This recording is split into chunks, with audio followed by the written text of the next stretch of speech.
Hello everyone, welcome to my YouTube channel. आज के इस वीडियो में पढ़ेंगे क्लास 9 जियोग्राफी का चैप्टर 4 जिसका नेम है क्लाइमेट। इस क्लाइमेट के बारे में हम लोग इस चैप्टर में डिस्कस करेंगे। ये पार्ट 4 वीडियो है। हम लोग पार्ट 3 तक इस चैप्टर को कुछ कवर कर चुके हैं। तो यहाँ आज हम लोग पढ़ेंगे कि factor affecting India climate latitude. ये हेडिंग थोड़ी लंबी है। इसका मतलब है कि हम लोग पीछे की वीडियो तक पढ़े थे कि क्लाइमेट कंट्रोल कैसे होता है, यानी हम लोग पूरी दुनिया की बात किए थे कि पूरे दुनिया का क्लाइमेट कैसे कंट्रोल किया जाता है। अब क्या पढ़ेंगे कि फैक्टर अफेक्टिंग इंडिया क्लाइमेट, वो कौन से ऐसे कारण हैं जो कि हमारे इंडिया के क्लाइमेट को कंट्रोल करते हैं या फिर इंडिया के क्लाइमेट को चेंज करते हैं। हम बस अब अपने इंडिया की बात करेंगे। तो हम लोग जब वर्ल्ड की बात किए थे तब भी हम लोग लैटिट्यूड पहला पढ़े थे कि पहला कारण लैटिट्यूड होता है। वही हम लोग इंडिया में भी पढ़ेंगे कि इंडिया में भी पहला एक लैटिट्यूड ऐसा कारण है कि जिससे हमारे इंडिया का क्लाइमेट चेंज होता है। तो लिखा है कि India climate depend on the latitudinal extent. अब लैटिट्यूडनल एक्सटेंट का क्या मतलब है कि ये हमारा इंडिया मैप हुआ। अगर ये इंडिया मैप है तो जो यहाँ पे जो लैटिट्यूडनल एक्सटेंट होता है वो आप फर्स्ट चैप्टर को याद कीजिए। वहाँ पे बताया गया था कि 37 डिग्री का होता है, और जो साउथ का एक्सटेंट होता है वो क्या होता है 8 डिग्री 4 मिनट ऐसे होता है। तो 37 डिग्री और 8 डिग्री लेटीट्यूड के कारण हमारे इंडिया का क्लाइमेट चेंज होता रहता है। ये कैसे होता है ये भी देखेंगे। अभी बस आप इतना जानिए कि लैटिट्यूडनल एक्सटेंट का मतलब कि 37 डिग्री टॉप वाला और 8 डिग्री मतलब नीचे वाले की हम लोग बात कर रहे हैं। वही हमारा लैटिट्यूडनल एक्सटेंट हुआ इंडिया के मैप में। फिर एक topic of cancer divide country into almost 2 half. Topic of cancer की बात यहाँ पे कहाँ से आ गई? यही हुआ कि ये अगर हमारा इंडिया मैप है तो ये बीच में हमारा टॉपिक ऑफ कैंसर है, ठीक है। तो टॉपिक ऑफ कैंसर है तो यही बोला जा रहा है कि टॉपिक ऑफ कैंसर हमारे देश को 2 भागों में बांटता है। कैसे बांटता है? पहला है, ये मानिए पहला है, ये दूसरा है यहाँ पे। तो पहला है कि part lying south of topic of cancer. पहला तो साउथ का पार्ट हुआ, मतलब ये 37 डिग्री वाला, 37 डिग्री का ऊपर था ना इंडिया के मैप में, तो ये 8 डिग्री हुआ। तो जो ये पार्ट है, ऊपर का पार्ट है, उसको हम लोग ट्रॉपिकल क्लाइमेट बोलेंगे, यानी यहाँ का क्लाइमेट ट्रॉपिकल होगा। और part lying north to Tropic of Cancer, यानी नीचे का पार्ट, ये हमारा वो टॉपिक ऑफ कैंसर हो गया। ऊपर 37 डिग्री हो गया, नीचे 8 डिग्री हो गया। तो जो नीचे का पार्ट हुआ ये चीज़ उस वहाँ के क्लाइमेट का क्या नाम होगा? नीचे के क्लाइमेट का नाम होगा सब ट्रॉपिकल क्लाइमेट। यहाँ पे दिखा गया है कि सब ट्रॉपिकल क्लाइमेट। इतना पढ़ने के बाद हमें क्या पता चलता है कि हमारी ये इंडिया है और यहाँ पे क्या है कि एक टॉपिक ऑफ कैंसर है। टॉपिक ऑफ कैंसर का जो ऊपर वाला पार्ट है उसको हम लोग ट्रॉपिकल क्लाइमेट बोलते हैं, यानी ऊपर वाले क्लाइमेट पे ज़्यादा ठंडी पड़ती है। ये समझ लीजिए कि यहाँ पे डायरेक्ट रे पड़ रही है। तो आप लोग वर्ल्ड वाले में पता है, पढ़े हैं कि यहाँ पे अगर मान लीजिए ज़्यादा गर्मी पड़ रही है, ज़्यादा सन रे आ रही है तो ऊपर कम आ रही है और नीचे भी कम आएगी। तो यहाँ का क्लाइमेट क्या होगा, वो मतलब एल्टीट्यूड भी कारण हो सकता है कि ऊंचाई के कारण यहाँ पे ऊपर ठंडी ज़्यादा पड़ेगी और नीचे ठंडी कम पड़ेगी, और यहाँ पे तो डायरेक्ट सनरेज पड़ेगी, ठीक है। बस आप इतना समझिए कि इंडिया के लैटिट्यूड का डिफरेंस यही है कि बीच में टॉपिक ऑफ कैंसर होता है, ऊपर ट्रॉपिकल रीजन होता है, नीचे सब ट्रॉपिकल रीजन होता है, और ऊपर ज़्यादा ठंडी पड़ती है, नीचे ज़्यादा ठंडी नहीं पड़ती है। बस यही है इंडिया के क्लाइमेट के बारे में। अभी हमें इतना ही पढ़ना है। दूसरी बात है कि factor affecting India climate altitude. हमारे इंडिया के क्लाइमेट को कंट्रोल करने का दूसरा रीज़न किसके पास है? एल्टीट्यूड, यानी ऊंचाई। एल्टीट्यूड की मीनिंग होती है ऊंचाई। हम लोग पीछे वीडियो में पढ़ चुके हैं, अगर आप नहीं पढ़े हैं तो पिछली वीडियो में पढ़िए कि एल्टीट्यूड हमारे वर्ल्ड के क्लाइमेट को कैसे कंट्रोल करता है। तो अब हम लोग इंडिया की यहाँ पे इस मतलब टॉपिक में बस हम लोग इंडिया की बात करेंगे। तो लिखा है कि we know that how the altitude control the climate of an area. इसमें लिखा गया है कि हम लोग जानते हैं कि एल्टीट्यूड कैसे कंट्रोल करता है किसी भी एरिया के क्लाइमेट को। यानी यहाँ पे कहने का मतलब यही है कि आप लोग पीछे वाली मतलब पीछे टॉपिक में पढ़ चुके हैं कि एल्टीट्यूड किसी भी एरिया के क्लाइमेट को कैसे कंट्रोल करता है। How does it affect climate of India. यहाँ पे लिखा है कि अब हम लोग ये देखेंगे कि इंडिया के क्लाइमेट को कैसे अफेक्ट करता है एल्टीट्यूड। तो देखिए, Himalaya in the north which have an average height of about 6000 metre.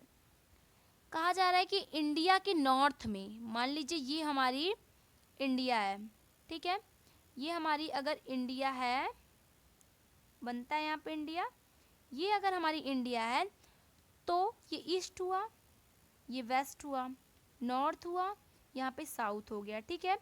तो कहा जा रहा है कि इंडिया के नॉर्थ साइड, यानी देखिए ये साइड, इंडिया की नॉर्थ साइड यानी ये साइड, दूसरे कलर से ये दिखा रही हूँ कि जो नॉर्थ साइड जो ब्लू कलर से है वो जो नॉर्थ साइड है, यहाँ पे हिमालय है इंडिया के, यहाँ पे लिखा गया ना कि Himalaya in the north side. यहाँ पे हिमालय है, वो भी कितने का है, 6000 मीटर, यानी बहुत ऊंचा ऊंचा है। ऐसे समझिए कि ये हमारा इंडिया है, पूरी ये हमारी इंडिया है। सही से तो नहीं बनी, ये फिर से बनाते हैं। ये हमारी इंडिया है, ठीक है, ये मानते हैं नॉर्थ साइड है, ठीक है। तो यहाँ पे क्या है, पूरा हिमालय हिमालय है। इंडिया बिल्कुल अच्छी नहीं लग रही तो उसको ऐसे ही मान लेते हैं, इंडिया है। ये देखिए ईस्ट हुआ, ये वेस्ट हुआ, ऊपर का जो है नॉर्थ हुआ, नीचे साउथ हुआ। तो ये यहाँ पे क्या कहा जा रहा है कि जो हिमालय है हमारे इंडिया का नॉर्थ में, ईस्ट वेस्ट तो पता ही हो गया है कि ईस्ट है, वेस्ट, नॉर्थ, साउथ। तो हिमालय जो नॉर्थ साइड पे, हमारे इंडिया के इस साइड पे, ठीक है, नॉर्थ साइड पे बहुत ज़्यादा हिमालय है जिसकी ऊंचाइयाँ 6000 मीटर के करीब हैं। तो हमारे इंडिया का क्लाइमेट बदल सकता है। कैसे बदल सकता है, ये अगर हमारी इंडिया है, यहाँ पे हमारे हिमालय है, अगर इधर किसी दुनिया के किसी अलग कोने से अगर हवा आ रही है, बारिश आ रही है, तो हिमालय से टकरा करके वापस चली जाएगी, हमारे इंडिया में इंटर नहीं कर पाएगी। इसलिए हम कह सकते हैं कि एल्टीट्यूड हमारे इंडिया का क्लाइमेट बदल सकता है या फिर कंट्रोल कर सकता है। ये बहुत इजी, आई होप आपको ये समझ में आ गया होगा कि इंडिया के नॉर्थ साइड बहुत ज़्यादा हिमालय है जिसकी ऊंचाई 6000 मीटर के करीब है। तो उधर से जो मतलब इस साइड से जो हवा आएगी दूसरे देशों से, वो आके टकरा के वापस चली जाएंगी। Prevent the cold wind from central Asia from entering the sub continent. वही बात यहाँ पे है कि एशिया के साइड से अगर हवा आ रही है, यानी ये हमारा नॉर्थ है या नॉर्थ साइड है, इधर एशिया है, तो अगर एशिया के साइड से हवा आ रही है तो ये हमारे इंडिया में नहीं घुस पाएगी बल्कि वापस चली जाएगी। Because of these mountain the subcontinent experience comparatively milder winter. इस माउंटेन के चक्कर मतलब इस माउंटेन के चलते, इस माउंटेन की इतनी देन है कि हम लोग बहुत ज़्यादा विंटर नहीं फील कर पाते। यानी इंडिया में हम लोग बहुत, कहाँ ज़्यादा ठंडी पड़ती है, बहुत ज़्यादा तो कंडीशन, बहुत जगह कंडीशन ये होती है कि पानी हाथ में लेते बर्फ़ बन जाता है, पानी लोग पी नहीं पाते हैं। तो अभी इंडिया में इतनी ठंडी नहीं पड़ती है हिमालय के चलते, यानी माउंटेन की चलते। In this way the altitude of Himalaya affect the climate of India. ये एल्टीट्यूड टॉपिक भी ख़त्म हो रही है और यहाँ पे बताया गया है कि इसी तरह हमारे एल्टीट्यूड हमारे इंडिया के क्लाइमेट मतलब चेंज कर सकते हैं। रिकैप करते हैं कि कैसे चेंज कर सकते हैं। ये हमारा इंडिया है सपोज दैट, ओके, ये हमारी ईस्ट साइड है, ये वेस्ट साइड है, ये नॉर्थ साइड है, ये साउथ साइड है, ठीक है। तो हम लोग ऊपर ही देखे हैं कि नॉर्थ साइड में हिमालय है हमारे इंडिया का, ये मान लीजिए हिमालय, ढेर सारा हिमालय ब्लू से डिनोट करते हैं कि ये सब हमारे क्या है, हिमालय हैं। तो अगर एशिया के साइड से अगर विंड आ रही है तो इस हिमालय से टकरा करके क्या हो जाएंगी, वापस हो जाएंगी। और उसी के चलते, वापस हो जाने के चलते हमारे इंडिया में हवा ज़्यादा नहीं घुस पाती है और ज़्यादा ठंडी नहीं पड़ती है, क्योंकि हम लोग कहाँ एक दो स्वेटर से काम चल जाता है, नहीं तो कुछ कुछ जगह पानी हाथ में लेते ही बर्फ़ तक बन जाते हैं। लेकिन अभी इंडिया में इतने ज़्यादा हार्श विंटर नहीं पड़ती है। अब नेक्स्ट टॉपिक है कि फैक्टर अफेक्टिंग इंडिया क्लाइमेट। देखिए हम लोग वो टॉपिक भी कवर कर चुके हैं कि हमारे इंडिया में एल्टीट्यूड की क्या मतलब क्या रोल प्ले करता है कंट्रोल, क्लाइमेट को कंट्रोल करने में हिमालय। तो अब ये नेक्स्ट टॉपिक है कि factor affecting India climate, pressure and surface wind. Pressure and wind ये हम लोग वर्ल्ड के साथ मतलब पढ़े थे, अब वही रिलेट करेंगे इस टॉपिक से। मतलब हम लोग पीछे वाली वीडियो में पढ़ चुके हैं कि प्रेशर एंड सरफेस विंड कैसे वर्ल्ड के क्लाइमेट को कंट्रोल करती हैं। अब हम लोग यहाँ पे इंडिया क्लाइमेट की बात करेंगे कि प्रेशर एंड सरफेस विंड कैसे हमारे इंडिया के क्लाइमेट को कंट्रोल करती हैं। स्टार्ट करते हैं। फर्स्ट पॉइंट है कि India lies in the region of north easterly wind. अब ये देखिए, इस टॉपिक को समझने से पहले ये चीज़ याद दिला दूँ आपको कि हमारी विंड अगर चलती हैं, अगर हमें पता करना है कि विंड की डायरेक्शन क्या है, तो आप पहले एक प्लस साइन बनाइए और ये जानिए कि ये ईस्ट है, वेस्ट, नॉर्थ, साउथ। ठीक है, अगर कोई कहता है कि हवा ऐसे चल रही है, ठीक है, अगर हवा ऐसे चल रही है तो आप विंड की टेल को पकड़िए। ये हुआ ना, मतलब हवा की पोंछ, एक तरह से विंड टेल को पकड़िए और देखिए ये टेल किसके बीच में आ रही है। कहने का मतलब कि यहाँ पे देखिए नॉर्थ है, ये ईस्ट है, तो ये विंड की टेल किस में आई, नॉर्थ और ईस्ट में आई। तो आप ये कह सकते हैं कि हवा आपकी कैसे चल रही है, नॉर्थ ईस्ट में चल रही है। इसका मतलब कि हवा अगर ऐसे चल रही है तो यहाँ पे नॉर्थ है, ये ईस्ट है, तो आपकी हवा नॉर्थ ईस्ट में चल रही है। ठीक है, और अगर हवा आपकी ऐसे चल रही है तो यहाँ पे वेस्ट है, यहाँ पे साउथ है, तो आप कह सकते हैं हमारी विंड साउथ वेस्ट चल रही है। ठीक है, तो वही यहाँ पे बताया गया है कि हमारी हमारी का मतलब इंडिया की जो हवा है वो नॉर्थ ईस्टर्ली है। अब आप समझिए कि हमारे इंडिया की नॉर्थ ईस्टर्ली विंड चलती है, यानी कि हवा हमारे इंडिया की ऐसे चलती है, यानी यहाँ पे नॉर्थ, यहाँ पे ईस्ट, यानी हमारे इंडिया की हवा नॉर्थ ईस्ट चलती है, यही बताया गया है। फिर है कि they blow south get deflected the right due to Coriolis force and move on toward the equatorial low pressure area. इसका क्या मतलब है? पहले तो यहाँ पे बता दिया गया है कि इंडिया की जो हवा की जो मतलब डायरेक्शन है वो नॉर्थ ईस्ट है।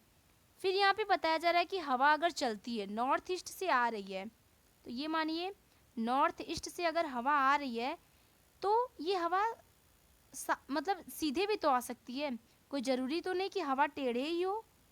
जहाँ तक मतलब यहाँ पे लिखा गया है कि दे ब्लो साउथ, अगर हवा नॉर्थ से साउथ की तरफ आ रही है तो हवा क्या होता है, टेढ़े हो जाती है, मतलब हवा कभी भी सीधे नहीं चलती। मैं बता दूं आपको कि विंड हमेशा कभी भी सीधे नहीं चलती, मतलब सीधे ऐसे नहीं चलती है, हमेशा हवा इस डायरेक्शन में चलती है। ठीक है, ऐसे टेढ़े होके चलती है। वो क्यों? कोरियोलॉसिस फोर्स के मतलब मदद से। अब ये कोरियोलॉसिस फोर्स क्या होता है ये देखते हैं। पहले तो ये पढ़ लेते हैं कि कोरियोलॉसिस फोर्स होता क्या है, क्योंकि इसी की वजह से हवा टेढ़े चलती है। कभी भी हवा ऐसे नहीं चलती है, हमेशा हवा ऐसे उल्टा सीधा चलती रहती है, लेकिन कभी भी हवा स्ट्रेट नहीं चलती है। क्यों? क्योंकि कोरियोलिस फोर्स के थ्रू। अब ये फोर्स क्या होता है ये देखते हैं। It is a force responsible for deflection of wind toward the right in the northern hemisphere and the toward.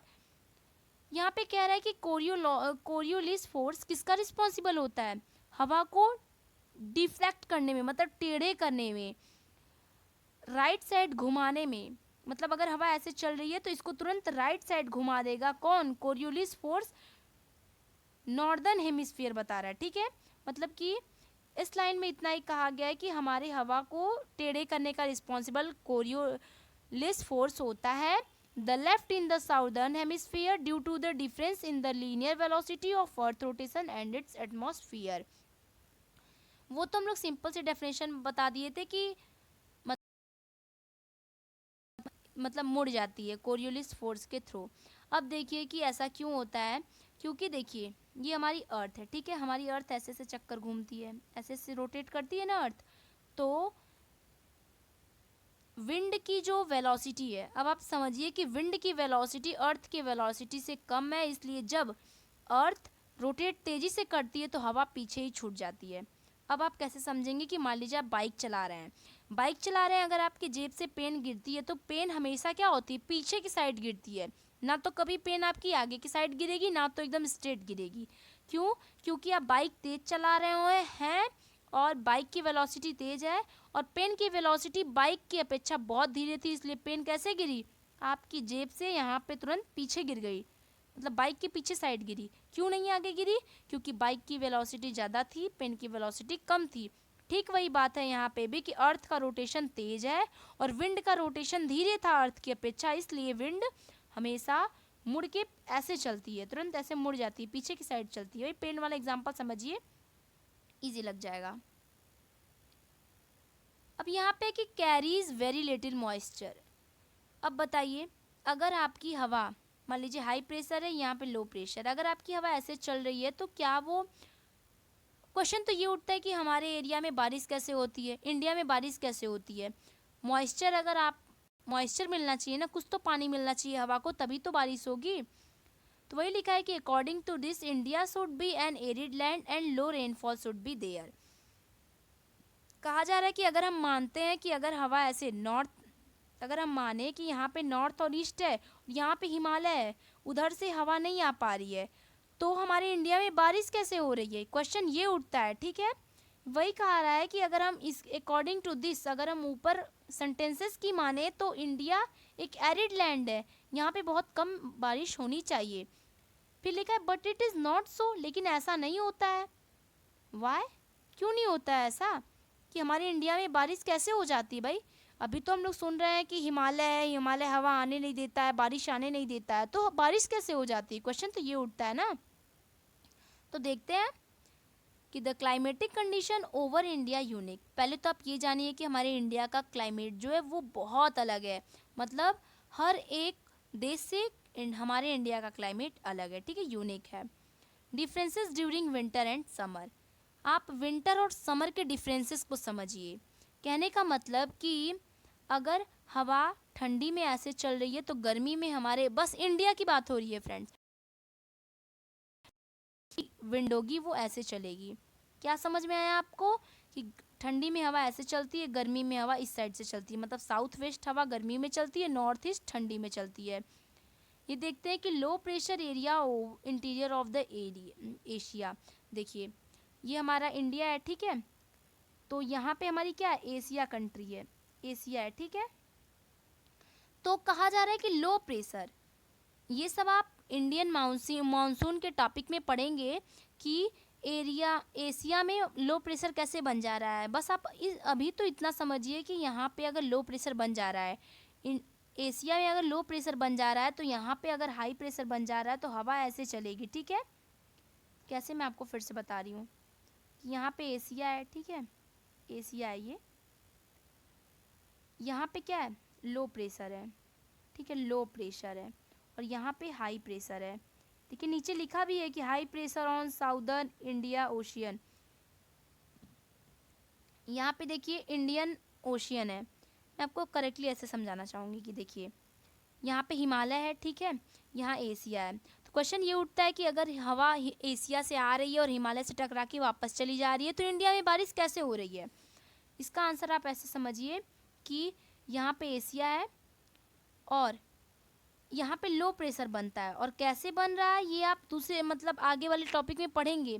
अब बस इतना समझिए कि एशिया में लो प्रेशर है तो यहाँ पे हाई प्रेशर है, और फिर हाई प्रेशर, हमेशा हवा हाई प्रेशर से लो प्रेशर की तरफ चलती है, विंड, ठीक है। अगर आपको ये नहीं समझ में आ रहा है कि हाई प्रेशर से लो प्रेशर में विंड कैसे चल रही है, तो आप प्लीज़ आप मेरे मतलब प्रीवियस वीडियो को देखिए ताकि आपको ये समझ में आ जाए। तो विंड कैसे चलेगी, विंड ऐसे चलेगी, क्यों? क्योंकि हवा हमेशा high pressure to low pressure चलती है, और जब इधर लो प्रेशर बन गया तो जाहिर सी बात है कि हवा ऐसे चलेगी, क्यों? क्योंकि यहाँ पे हाई प्रेशर है, तो हाई प्रेशर से लो प्रेशर की तरफ हमेशा विंड चलती है। वहीं यहाँ पे लिखा गया है कि interior of the Asia, Asia में लो प्रेशर बन जा रहा है तो हाई प्रेशर और साउदर्न इंडियन ओशियन, हमारा अगर इंडिया ऐसे है तो यहाँ पे क्या इंडियन ओशियन है, अरेबियन सी है, बे ऑफ बंगाल है, ऐसे है ना हमारी इंडिया, चारों तरफ पानी पानी है। तो अगर ऊपर अगर हमारा लो प्रेशर बन जा रहा है, अगर इंडिया के हमारा इस साइड लो प्रेशर है, इधर हाई प्रेशर है, तो हवा अगर ऐसे चलेगी तो यहाँ, और आपको मैं बताई थी कि हवा को अकेले चलना अच्छा नहीं लगता है, ठीक है, तो यहाँ से बहुत सारा मॉइस्चर लेके जाएगी। क्यों? क्योंकि यहाँ पे इतना ज़्यादा पानी है, यहाँ पे Bay of Bengal, Arabian Sea, Indian Ocean, इतना ज़्यादा मतलब वहाँ यहाँ पे नीचे से पानी है कि जब नीचे से हवा ऊपर जा रही है तो यहाँ पे मॉइस्चर लेके जा रही है और हमारे इंडिया में बरसात कर दे रही है। आई बात समझ में? क्या आपको समझ में आया कि हमारी इंडिया ये है और ये यहाँ पे एशिया है? तो अगर हमारी हवा अगर ऐसे चल रही है, यहाँ पे हाई प्रेशर बन जाएगा तो हमारी हवा ऐसे करके ऐसे चलेगी, और आइड यहाँ पे आइड साइड से पूरा पानी है तो यहाँ से हवा पानी लेके जाएगी और इंडिया में बरसात करा देगी। बस इतना ऐसा ही था, और हम लोग पढ़े तो ज़्यादा टाइम में, लेकिन बस इतनी सी बात थी। South wind west start moving toward the Indian mainland, high pressure to low pressure. देखिए बात वही लिखी है कि साउथ वेस्ट विंड, मतलब साउथ वेस्ट का मतलब यही ना हुआ कि यहाँ पे ईस्ट वेस्ट नॉर्थ साउथ, तो साउथ वेस्ट विंड ऐसे चलती है, ठीक है, वही यहाँ पे बताया गया कि यहाँ पे high pressure to low pressure wind जाती है और बारिश कराती है हमारे इंडिया में। Moving over the oceans, this wind line भी मैं आपको बता चुकी हूँ कि हवा अगर साउथ वेस्ट चल रही है, अगर ऐसे चल रही है, तो यहाँ पे इतना ज़्यादा पानी है ओशियन की वजह से कि यहाँ से मॉइस्चर लेकर के जाएगी विंड और फिर रेनफॉल कराएगी इंडिया में। आई बात समझ में? बस ये बहुत छोटा सा टॉपिक था जिसको हम लोग कवर कर चुके हैं इस वीडियो में। आगे की वीडियो में हम लोग दूसरा फैक्टर पढ़ेंगे जो कि हमारे इंडिया के क्लाइमेट को कंट्रोल करता हो। और यहाँ पे बस आप इतना ध्यान दीजिए कि हवा मतलब विंड हमेशा high pressure to low pressure चलती है, और हमारे जब मतलब कि हाई प्रेशर में अगर वाटर है तो विंड क्या करेगी, विंड मॉइस्चर के साथ जाती है और हमारे इंडिया में बारिश करा देती है। एल्टीट्यूड लेटीट्यूड के बारे में समझ में आ गया होगा आपको। मिलते हैं नेक्स्ट वीडियो में और नए टॉपिक के साथ। Bye friends.